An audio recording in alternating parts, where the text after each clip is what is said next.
This is the Ender Dragon. It seems that the popular belief among Minecrafters is that to beat the Ender Dragon, you must have dumb, stupid stuff like armor and weapons and ender pearls. Those guys are all weak babies. What if I told you that the Ender Dragon is actually trivially easy to beat, and all you need to beat it is a water bucket and maybe some food? But Mithridac, how can this be possible? This is the final boss of Minecraft. This is the big gangster of Minecraft mobs. You're telling me you can beat this thing with just a water bucket? Yes, actually, and if you keep watching, I'll show you how to do it too.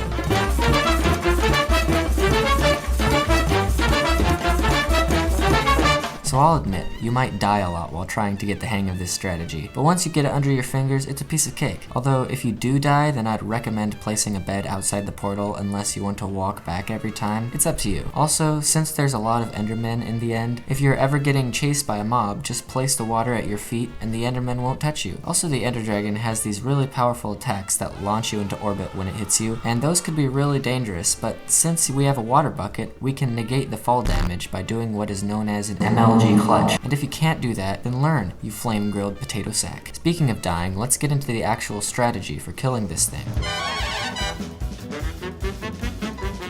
Now obviously we don't have any ranged weapons, we can't exactly throw the bucket at the dragon, and you might think that that's a problem. Like, how are we gonna deal damage to this thing if it's just flying around in the sky throwing fireballs at us? Well, the Ender Dragon actually has phases. There's a whole bunch that it goes throughout the fight, but you don't need to know any of those but one.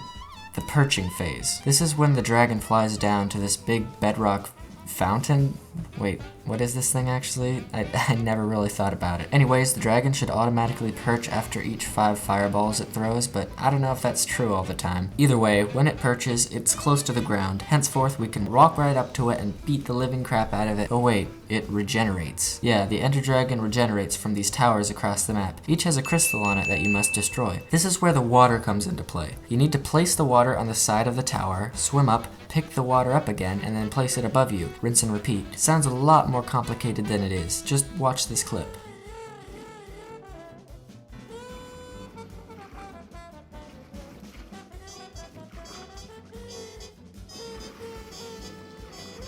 The biggest danger here is getting yeeted by the dragon when you're swimming up the water source. And if you get knocked back 12 miles and you don't have any water in your bucket, you're screwed. And sadly, the only way to combat this is just to get lucky or get good. You could always have 2 water buckets in your inventory, but then again, this video isn't called how to beat the Ender Dragon with 2 water buckets. So I just recommend being fast. Anyways, now that you've managed to get to the tower all by yourself, all you need to do is destroy the crystal, which you can do by punching it.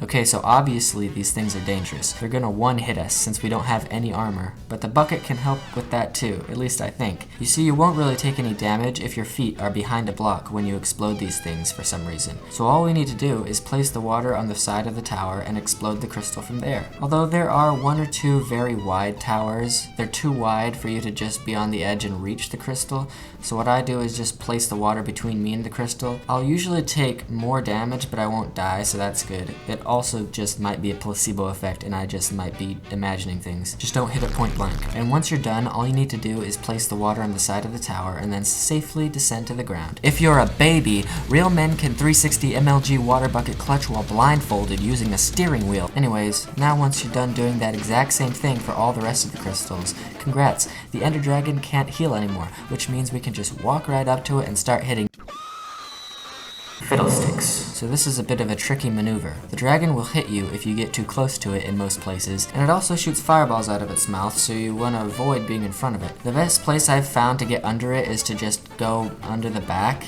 Don't rush, just be slow, and then you can beat the living crap out of it with your bucket. Mithridac, this is gonna take forever and it's barely losing health. Well, stupid, if you let me finish what I'm saying, I might just tell you some information, such as, the best place to hit the dragon is right on its noggin, and you can get to it by being under its neck and aiming for its head the farthest that your reach will allow. This makes it pretty easy to get the dragon's health down quickly, because it just sits there and takes it. But Mithridac, it flew away before I could finish killing it. Well, have some patience, you sour-faced infant. Just go for a nice jog around the map while avoiding fireballs until it perches, and then, voila, you've successfully killed the biggest boss in Minecraft with nothing but a rusty bucket. Good job, I'm proud of you. Now you can leave this video because there's nothing else to see here at all. Don't subscribe to this channel and don't watch any of my other videos. It's not worth it.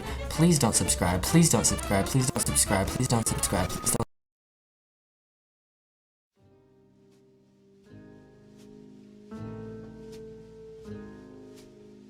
It's done.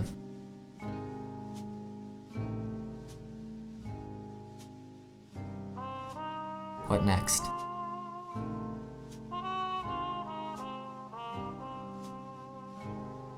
Alright. Thank you, Plumpkin.